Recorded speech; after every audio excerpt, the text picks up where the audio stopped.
नमस्कार दोस्तों, स्वागत है आपका आपके अपने YouTube channel current affairs by MK sir पर। आज हम इस वीडियो में 19 दिसंबर 2025 के 15 मोस्ट एमपी टॉपिक को डिटेल में कवर करेंगे, वो भी काफ़ी कम समय में। तो पूरा वीडियो बड़े ध्यान से देखना।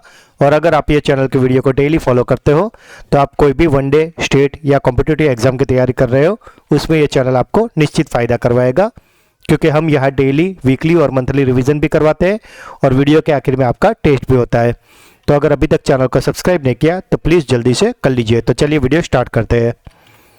सबसे पहले कल के सारे क्वेश्चन का एक फटाफट से फ्लैश रिकैप कर लेते हैं। आईपीएल के इतिहास में सबसे महंगे अनकैप्ड खिलाड़ी बनने का रिकॉर्ड किसने बनाया है? तो दोस्तों, ये जो आईपीएल का सबसे महंगा अनकैप्ड खिलाड़ी है वे बन गए हैं प्रशांत वीर। भारत में हर साल 16 दिसंबर को विजय दिवस किस ऐतिहासिक घटना की याद में मनाया जाता है? तो दोस्तों, ये जो 16 दिसंबर है वे मनाया जाता है 1971 के भारत पाक युद्ध में जीत और बांग्लादेश की मुक्ति की याद में। हाल ही में किस कंपनी ने हुरून इंडिया यूनिकॉर्न और फ्यूचर यूनिकॉर्न अवार्ड्स 2025 जीता है? तो दोस्तों, ये जो हुरून इंडिया यूनिकॉर्न है इसे जीत लिया है स्टार्टअप कंपनी इनोविटी ने। हाल ही में किस भारतीय क्रिकेटर की आत्मकथा the one cricket my life and more का अनावरण किया गया है? तो दोस्तों, ये जो आत्मकथा है द वन, ये है शिखर धवन की। हाल ही में प्रसिद्ध उमंगोट पारंपरिक नाव दौड़ का आयोजन कहाँ किया गया है? तो दोस्तों, ये जो उमंगोट पारंपरिक नाव दौड़ है इसका आयोजन हुआ है उमंगोट नदी पे, जो कि है मेघालय में। भारतीय सैन्य अकादमी देहरादून के 92 साल के इतिहास में पास आउट होने वाली पहली महिला कैडेट कौन बनी है? तो दोस्तों, ये पहली महिला कैडेट बनी है साई जादव। किस राज्य सरकार ने किसानों की आय बढ़ाने और पर्यावरण संरक्षण के लिए कार्बन क्रेडिट योजना शुरू करने की घोषणा की है? तो दोस्तों, ये जो कार्बन क्रेडिट योजना है इसे शुरू किया है उत्तर प्रदेश ने। आईपीएल के इतिहास में सबसे महंगे विदेशी खिलाड़ी कौन बने हैं जिन्हें आईपीएल 2026 की नीलामी में 25.20 करोड़ में खरीदा गया है? तो दोस्तों, ये सबसे महंगे विदेशी खिलाड़ी जो है वे बन गए हैं कैमरन ग्रीन, और उन्हें कोलकाता नाइट राइडर्स यानी कि केकेआर ने 25.20 करोड़ में खरीदा है। एसबीआई के नए प्रबंध निदेशक के रूप में किसे नियुक्त किया गया है? तो दोस्तों, भारतीय स्टेट बैंक के नए एमडी बन गए हैं रवि रंजन।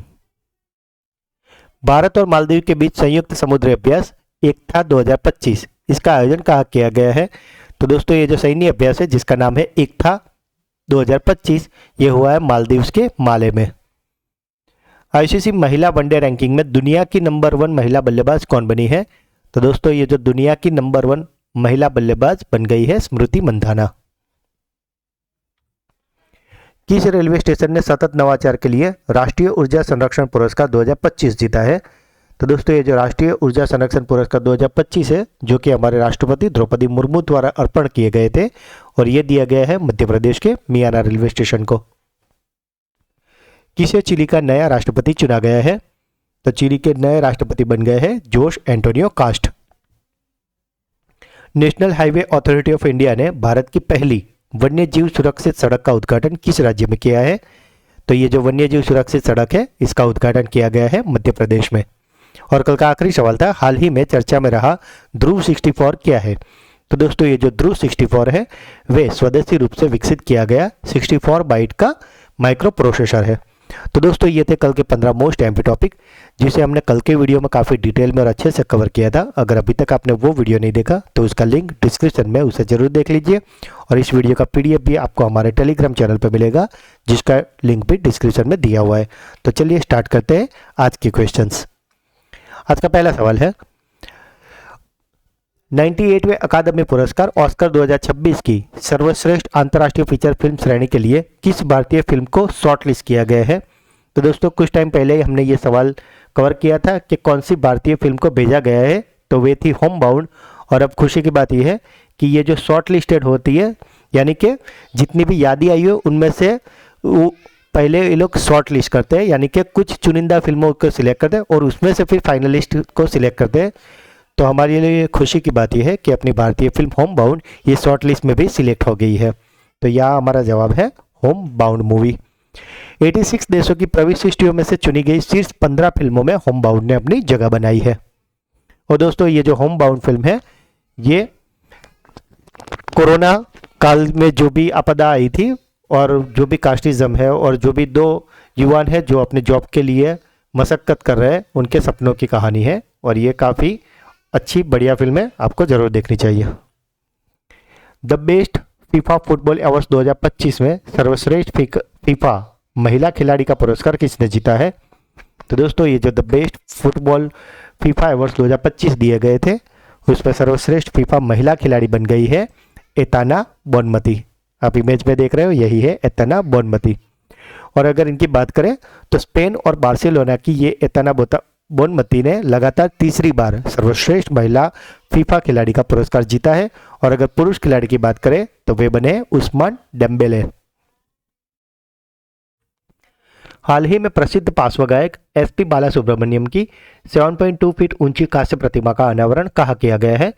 तो दोस्तों ये जो एसपी बालासुब्रमण्यम जी है, उनकी 72 फीट ऊंची कांस्य प्रतिमा का अनावरण हुआ है तेलंगाना के हैदराबाद में। उन्होंने 14 भारतीय भाषाओं में 40,000 से भी अधिक गाने गाए हैं।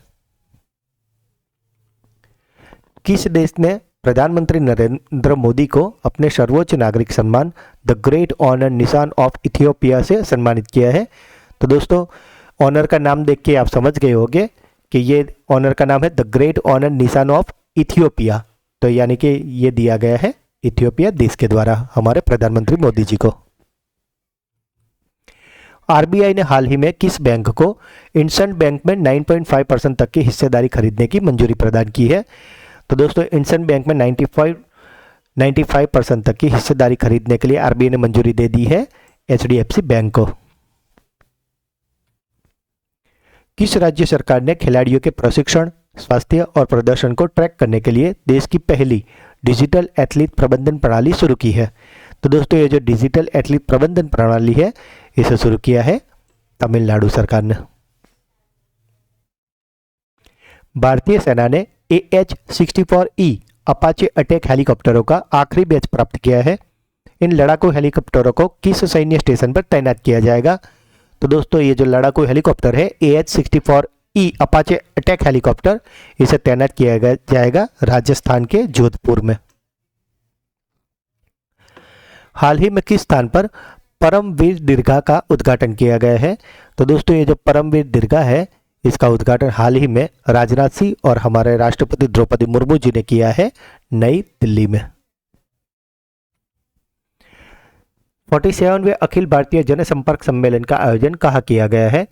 तो दोस्तों ये जो 47वां अखिल भारतीय जनसंपर्क सम्मेलन था, इसका आयोजन हाल ही में हुआ है उत्तराखंड में। जेपी मॉर्गन एशिया का अपना सबसे बड़ा ग्लोबल कैपेबिलिटी सेंटर कहाँ स्थापित करेगी? तो दोस्तों ये जो जेपी मॉर्गन है, वे अपना सबसे बड़ा कैपेबिलिटी सेंटर खोलने वाली है महाराष्ट्र के मुंबई में। हाल ही में किस शहर को हरियाणा के 23वें जिले के रूप में घोषित किया गया है? तो दोस्तों हरियाणा का 23वां जिला बन गया है हांसी। किस राज्य के खेल और युवा मामलों के मंत्री ने अपने पद से इस्तीफा दे दिया है? तो दोस्तों ये जो इस्तीफा दे दिया है वो है पश्चिम बंगाल के मंत्री। अगर डिटेल में बात करें तो पश्चिम बंगाल के वरिष्ठ नेता और ममता बनर्जी कैबिनेट के प्रमुख सदस्य अरूप विश्वास, इन्होंने अपने पद से इस्तीफा दे दिया है। दरअसल दोस्तों 13 दिसंबर को सॉल्ट लेक स्टेडियम में लियोनेल मेसी के कार्यक्रम में हुई अराजकता के कारण उन्होंने अपने पद से इस्तीफा दे दिया है। आप इमेज में अरूप विश्वास जी को और लियोनेल मेसी को साथ में देख सकते हो। किस भारतीय तटरक्षक जहाज ने ईरान के चाबहार बंदरगाह का पहला ऐतिहासिक दौरा किया है? तो दोस्तों ईरान के चाबहार बंदर का पहला ऐतिहासिक दौरा पूरा करने वाला जहाज है ICGS सार्थक, यानी कि सार्थक नाम का जहाज। भारत और संयुक्त अरब अमीरात के बीच संयुक्त सैन्य अभ्यास जिसका नाम है डेजर्ट साइक्लोन 2025 का आयोजन कहाँ किया गया है? तो दोस्तों ये जो डेजर्ट साइक्लोन है, इसका आयोजन हुआ है UAE के अबू धाबी में। यह अभ्यास 18 से 30 दिसंबर 2025 तक UAE की राजधानी अबू धाबी में आयोजित किया जा रहा है और यह इसका दूसरा संस्करण है। भारत में रुपे नेटवर्क पर अपना पहला क्रेडिट कार्ड लॉन्च करने वाली वैश्विक तकनीकी कंपनी कौन सी है? तो दोस्तों ये जो रुपे जो कि भारत का है, इस पर पहला क्रेडिट कार्ड लॉन्च करने की वैश्विक तकनीकी की है गूगल ने। तो दोस्तों ये थे आज के 15 मोस्ट एमपी टॉपिक। अब बारी है आपकी ब्रेन बूस्टर क्विज की, जिसके आंसर आपको कमेंट करने हैं। आज का पहला सवाल, the best FIFA football awards 2025 में सर्वश्रेष्ठ फीफा महिला खिलाड़ी का पुरस्कार किसने जीता है? हाल ही में प्रसिद्ध पार्श्व गायक एसपी बालासुब्रमण्यम की 7.2 फीट ऊंची कांस्य प्रतिमा का अनावरण कहाँ किया गया है? जेपी मॉर्गन एशिया का अपना सबसे बड़ा ग्लोबल कैपेबिलिटी सेंटर कहाँ स्थापित करेगी? तो दोस्तों तीनों क्वेश्चन के आंसर आपको कमेंट करने हैं और इस वीडियो का पीडीएफ भी आपको हमारे टेलीग्राम चैनल पे मिल जाएगा, जिसका लिंक भी डिस्क्रिप्शन में है। और अगर आप ये चैनल की वीडियो को डेली फॉलो करते हो तो आप कोई भी वनडे, स्टेट या कॉम्पिटिटिव एग्जाम की तैयारी कर रहे हो, उसमें आपको निश्चित फायदा होगा। तो दोस्तों अगर वीडियो अच्छा लगा है तो इसे लाइक करें, वीडियो में जो भी क्वेश्चन पूछे गए या अगर आपका कोई डाउट है तो इसे कमेंट करें, वीडियो को ज़्यादा से ज़्यादा अपने व्हाट्सएप, टेलीग्राम और दोस्तों में शेयर करें। और अगर अभी तक चैनल को सब्सक्राइब नहीं किया तो प्लीज़ जल्दी से कर लीजिए। तो मिलते हैं अगले वीडियो में, तब तक के लिए पढ़ते रहिए, आगे बढ़ते रहिए। जय हिंद।